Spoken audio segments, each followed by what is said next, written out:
Waco may seem far away, but there's a special arm on the mound tonight here at the Round Rock Express game. Baylor quarterback Bryce Petty is here to throw out the first pitch. The Austin Aces started their season tonight at the Cedar Park Center. The team is led by Austin favorite Andy Roddick, who you haven't seen on the tennis courts lately, but is excited to be back. He spoke earlier today about his play seems a little rusty, but he's excited to see where the team is headed this season.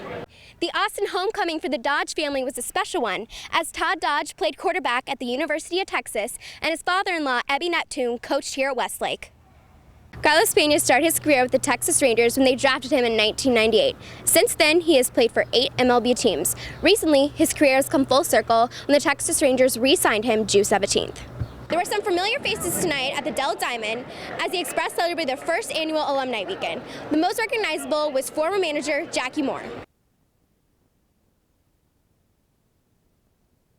The Alumni Weekend was celebrated with many famous faces praising the great work Jackie Moore did for the organization. Jackie meant to our organization. We couldn't have had a first-year manager better than him, and then for him to stay here 8 years and enjoy it, being a veteran baseball player manager like he was. His early success with the Express proved he had what it took to kickstart this AAA team. Well, this is like coming home. It's all the great years that I've had here, and we all kind of grew together.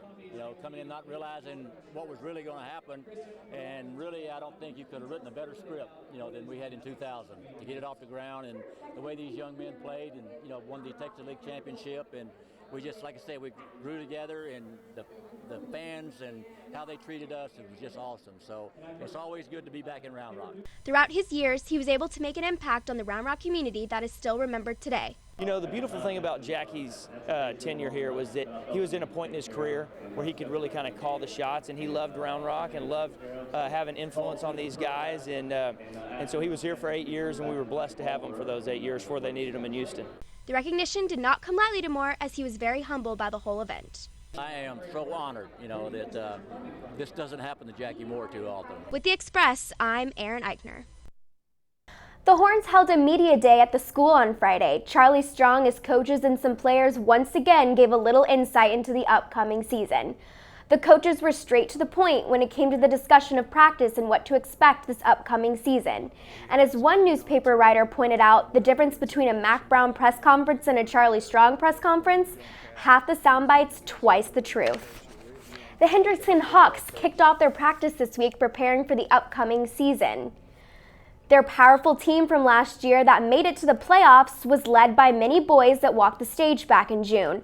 But that alone is motivating them more than ever to come out strong when the season begins. We had a lot of offense and a lot of defensive production graduate and walk across that stage in June, and now they're doing some great things for some college programs. So, we don't talk about rebuilding, we talk about reloading, and we expect and anticipate that the young kids will step up. It's a lot different. For the past 2 years, I've been playing with Samaje and all of them, so I was kind of looking up to them. But now it's different because the younger guys, they're looking up to me, and so we got to bring some of the younger guys up so that they can play with us because we need them to really help us out. The Hawks had an impressive season last year, going 6-0 in district, but lost in the first round of the playoffs after losing their QB to injury. This year, they opened the season against Converse Judson. Kevin Durant withdrew from Team USA consideration on Thursday, citing physical and mental fatigue. The move comes on the heels of that devastating Paul George injury last Friday night. Durant has also been in the news recently with reports of a new shoe deal with Under Armour worth over $300 million.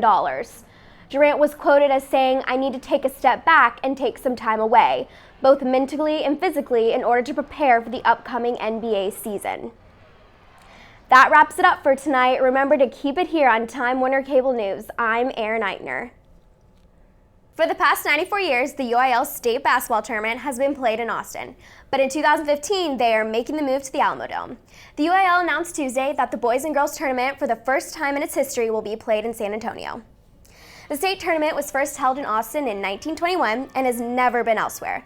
The growth of South by Southwest that same weekend made securing hotel rooms in Austin difficult for traveling teams, which helped necessitate the move. The decision on whether or not the tournament will stay in San Antonio for years to come has not yet been determined. It was Kevin Sumlin and the Aggies' turn at SEC Media Days Tuesday. Let's go ahead and get things out of the way that Sumlin would not talk about. Johnny Manziel, and who would place Manziel as QB this year. Things Sumlin would discuss, what he views as the impressive remodel of Kyle Field, and his belief that the A&M program is on track for his third year. The QB battle is between Kenny Hill and Kyle Allen. Whoever wins the job will need some help. Our focus in the offseason has been with our offense just to talk to them about, number one, it's incumbent on the other 10 guys who are on the field to make that quarterback, to make the offense quarterback friendly. And our guys understand that because whoever that is going to be a young guy. One last thing tonight, the Spurs have made it official. Boris Diaw has signed a 3-year contract worth $22 million. He averaged 9 points for the Spurs last season and played a key role as a starter in the finals win over the Heat. That's all we have for you tonight. Remember to keep it here on Time Warner Cable News. I'm Erin Eichner.